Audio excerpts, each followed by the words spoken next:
یہ ہمیں بڑے ہمارے دوست کہتے تھے. مجھے ابھی تک یاد ہے میری آخری پریس کانفرنس میں سے ایک تھی اسلام آباد میں رجیم چینج کامیاب ہونے سے پہلے, اور اس میں نے کہا تھا کہ کر لیا ہے متحدہ نے اپنا فیصلہ, اب ہم نکلیں گے کراچی کی سڑکوں پر اور ہم دیکھیں گے کہ کس کا بیانیہ کراچی یقین کرتا ہے اور کس کا نہیں کرتا, اور کس کی سیٹیں چھینی گئی تھیں اور کس کی سیٹیں نہیں چھینی گئی تھیں. بھیا ابھی تو کوئی بہت پرانی بات نہیں ہوئی ہے, 2 مہینے پہلے الیکشن ہوئے ہیں. پہلے محمود مولوی صاحب میرے ساتھ بیٹھے ہوئے, ان کا الیکشن ہوا ہے, پھر عمران خان کا یہاں پہ الیکشن ہوا ہے. ذرا یاد کرانا کو مجھے پسند کرے گا کہ اس میں متحدہ کو ووٹ کتنا ملا تھا. اور جہاں تک تینوں کے مل جانے والی بات ہے, یہ تو بڑی اچھی بات ہے. الگ الگ 3 تیتروں کا شکار جو ہے اس میں محنت زیادہ ہوتی ہے, مل کے ہوں گے تو شکار زیادہ آسان ہو جاتا ہے. دیکھیں ان کا ووٹ بینک نہیں ہے. ہمارے ان میں سے کم کچھ لوگ جو ہیں ہمارے پرانے اتحادی رہ چکے ہیں, ذاتی طور پہ ہمارے ان کے ساتھ اچھے تعلقات بھی رہے ہیں. ان کو پتہ ہے کہ جس طریقے سے ہم نے کراچی کا مقدمہ لڑا ہے, اور یہ اچھی بات ہے. آپ کو یاد ہوگا خالد مقبول صدیقی نے اسی وقت یہ بات کی تھی جس وقت یہ رجیم چینج ہو رہا تھا کہ ہاں ہم نے معاہدے جو ہیں بہت ساری حکومتوں کے ساتھ کیے, آج تک جتنا عمل درآمد کراچی کے معاہدے کے اوپر تحریک انصاف کی حکومت نے کیا کسی اور نے نہیں کیا. یہ ان کی اچھی بات ہے کہ انہوں نے پبلکلی ایکنالج کیا تھا. تو ہم نے مل کر کراچی کی بہتری کے لیے بھی کام کیا ہے. لیکن کراچی میں ووٹ بھائی میرے اس وقت عمران خان کا ہے. 3 کو جوڑ لیں یا 13 کو جوڑ لیں, ووٹ عمران خان کا ہے. دو روز پہلے ٹی وی چینل کے اوپر اون چودھری صاحب نے کچھ انکشافات کیے, کیا کہیں گے اس کے حوالے سے؟ انکشاف کیے یا دعوے کیے؟ انکشاف تو مجھے کوئی نہیں نظر آیا, دعوے بہت سارے نظر آئے. اچھا, عاصم منیر صاحب کے آنے کے بعد کیا پی ٹی آئی کے اسٹیبلشمنٹ سے کوئی رابطے ہوئے بیک ڈور چینل, اور ان کے آنے کے بعد کیا کوئی آپ کو تبدیلی نظر آ رہی ہے؟ جو کہتے تھے کالز آ رہی ہیں, لوگوں کو توڑا جا رہا ہے, ڈرایا جا رہا ہے, گرفتاریاں ہو رہی ہیں, کسی قسم کے تعلقات میں بھی بہتری کے آثار ہیں یا نہیں؟ کیا کوئی بیک چینل ہے, کوئی مذاکرات ہو رہے نہیں ہو رہے؟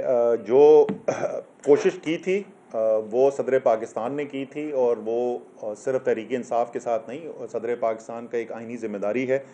اور میں کہوں گا کہ بہت عرصے کے بعد پاکستان میں کوئی ایسا آئینی صدر آیا ہے جس نے واقعی اپنے آئین کی ذمہ داریاں پوری کی ہیں. میرے خیال میں عارف الوی کو جتنا بھی سراہا جائے وہ کم ہوگا. انہوں نے پوری کوشش کی ہے, حکومت کے ساتھ بھی بات کی ہے, تحریک انصاف کے ساتھ بھی بات کی ہے, اسٹیبلشمنٹ کے ساتھ بھی بات کی ہے. کوئی خاطر خواہ کامیابی ابھی تک حاصل نہیں ہوئی, لیکن ان کی یہ آئینی ذمہ داری ہے, مجھے یقین ہے کہ اس کو پورا کرنے کی کوشش کریں گے. جہاں تک کیا ہمیں اس کے بعد تبدیلی نظر آ رہی ہے, دیکھیں ابھی شروع کے دن ہیں, ابتدائی دن ہیں. ابھی جو ہے وہ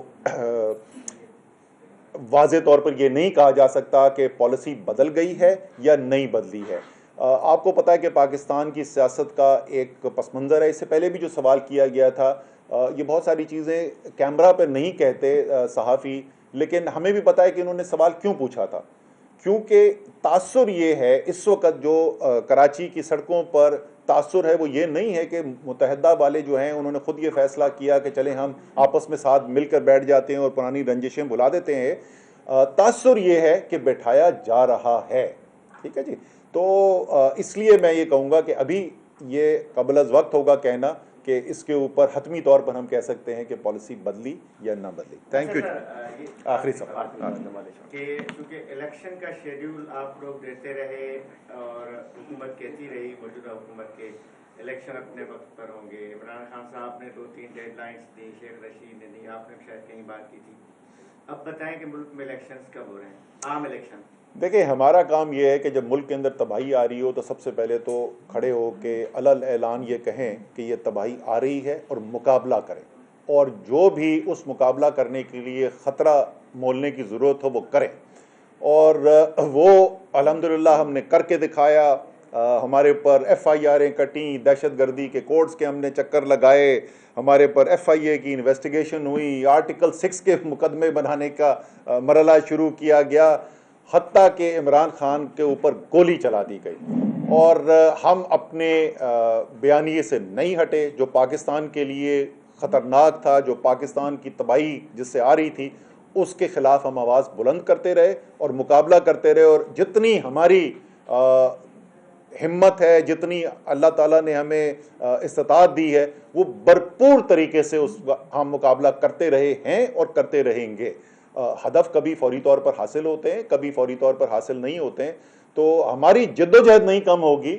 2023 تو اب تو سب نے کہنا شروع کر دیا الیکشن کا سال ہے، لیکن جو ان کی صورتحال ہے، جس طریقے سے یہ خوف زدہ ہیں الیکشن سے، یہ آپ بھی کبھی فارمولا استعمال کر کے دیکھیں، کوئی پی ڈی ایم والا اگر آپ کو کوئی زیادہ تنگ کر رہا ہو نا، اور آپ نے اس کو خوف زدہ کرنا ہو، تو آپ صرف اس کو یہ کہیں کہ الیکشن آ رہا ہے، بس اس کے بعد دیکھیں وہ کیسے غائب ہوتا ہے۔